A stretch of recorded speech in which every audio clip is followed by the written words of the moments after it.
there is a dark other side to having a lifestyle of discipline that we all need to know about before you actually get into the space of becoming an agency owner. Because you need this information. Because to tell you the truth, it's not going to be some completely smooth, completely easy journey. So I'm going to lay out in this video what it takes to kind of go through this path. And then after this video, you can actually properly decide with all the information if you feel like it's worth it for you and if you actually want to go through this. And there's two main things that are going to cause you pain, that are going to cause you suffering, that you have to overcome if you want to be successful. But before that, if you don't know who I am, I'm Matt. I built an agency and now I'm building a coaching business, basically teaching people what I did with the agency and still do with the coaching business.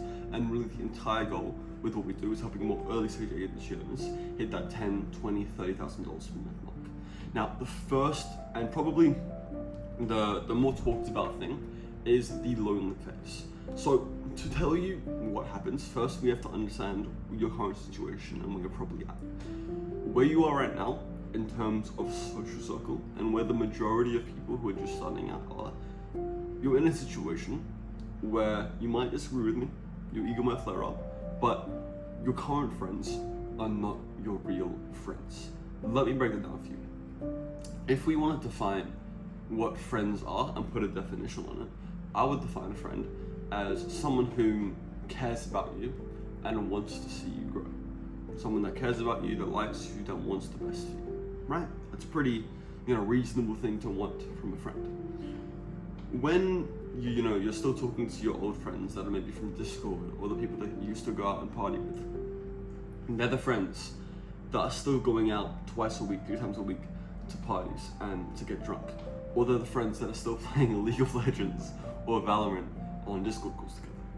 And we talked about, in terms of what a friend is, that they want the best for you.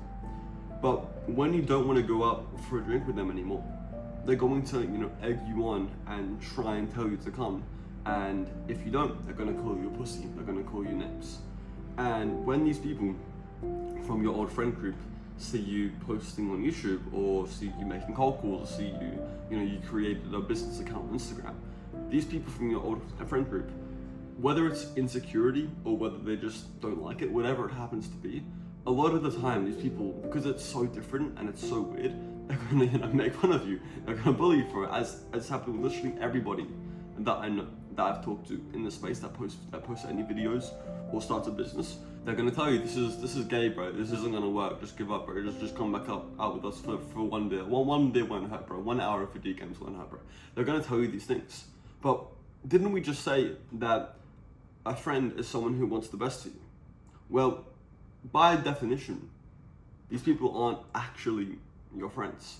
They're what we would call crabs in a bucket. If you see, I'll get my editor to put up a video. If you see a video of crabs in a bucket, when one of them tries to escape and reach freedom from the bucket, the other crabs in the bucket will snip at their legs and pull them back down. That's just the nature of the crabs. And it's the exact same with old friend groups.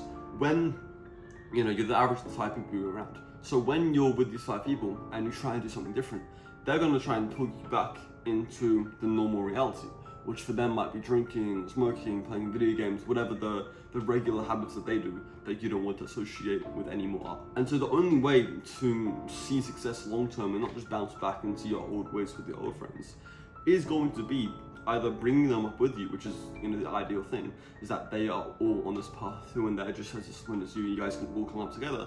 That's 10 out of 10 amazing. But if they're not the type of people that do that, and it's just not going to work out, you have to, at least to an extent, cut them off. Now, for example, I have some of the first friends that I ever talked to when I was playing video games and I was on Discord. I used to talk to them like maybe once every few months just to catch up. That's amazing. And I know personally people like Hamza, these big people, still talk to their very, very old friends occasionally. But that old shit friend group that you played Minecraft with or that you go out for drinks with, if you want to evolve, you have to let go.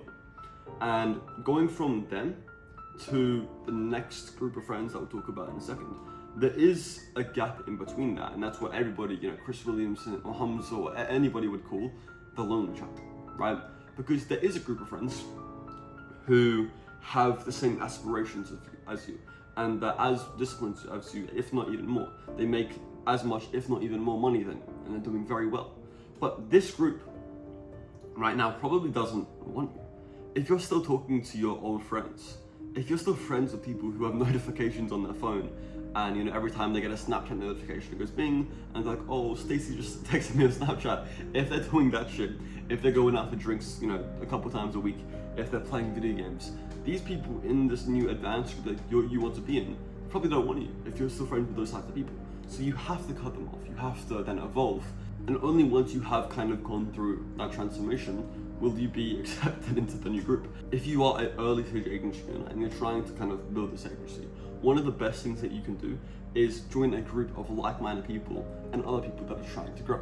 And one of the best ways you can do that is Olympus, the product that I sell. Well, I work with more early stage agency owners and help them get to that 10, 20, 30K per month mark. So not only will you have the one-to-ones with me day in, day out, where I'm literally holding your hand and making sure that you hit 10K, 20K, whatever the goal happens to be, but you also have a group of like-minded people in the community. For example, me and a few of the guys from Olympus are moving to Vietnam, Da Nang, next year. I've already moved in with one of my clients from Olympus, Jake, who we got from starting at $300 a month to now just a couple months in. He's around 6 to 8K per month, and he's going to very soon scale much further beyond that. But now also in just a few months, an entire group of us from Olympus are all going to move in together in Vietnam, Da Nang, to be even more locked in and to reach our goals.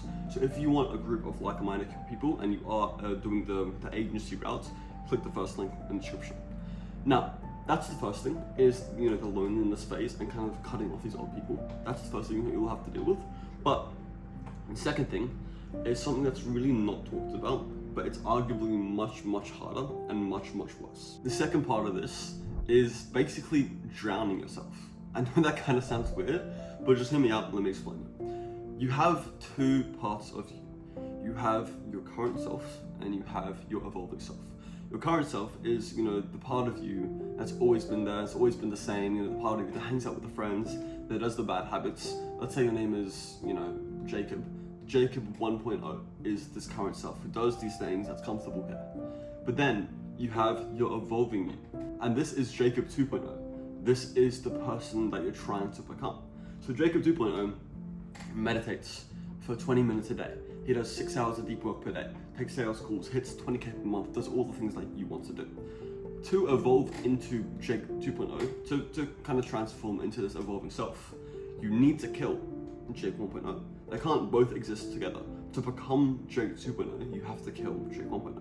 And what that fight is a fight called resistance, where Jacob 1.0 is going to throw all these different things at you, all these emotions of comfort, of anxiety maybe, of doubt, of fear, of depression, of self-love, or self-hatred. Self-love being, oh, actually this work is too hard for me, actually I just don't want to do it, I love myself too much.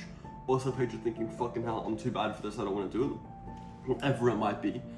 Jacob 1.0, I'm just assuming your name is Jacob, but still, but Jacob 1.0 is going to throw all these things at you to try and stop you from doing the actions of Jacob 2.0. And the only defense, and the only weapon that you have against your old self is doing the work. And when I say the work, I don't mean setting up your website, I mean doing the most high leverage, most important, most needle moving thing. So let's say you're an agency owner. The most important thing is probably you doing cold calls, for example.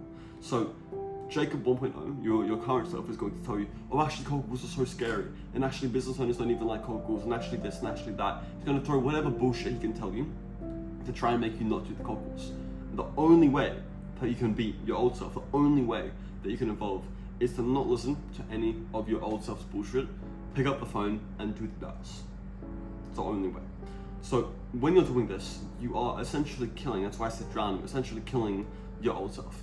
You're suffocating it, drowning it, whatever you want to say. You basically have to keep it under the water until it dies. So you have to hold it there.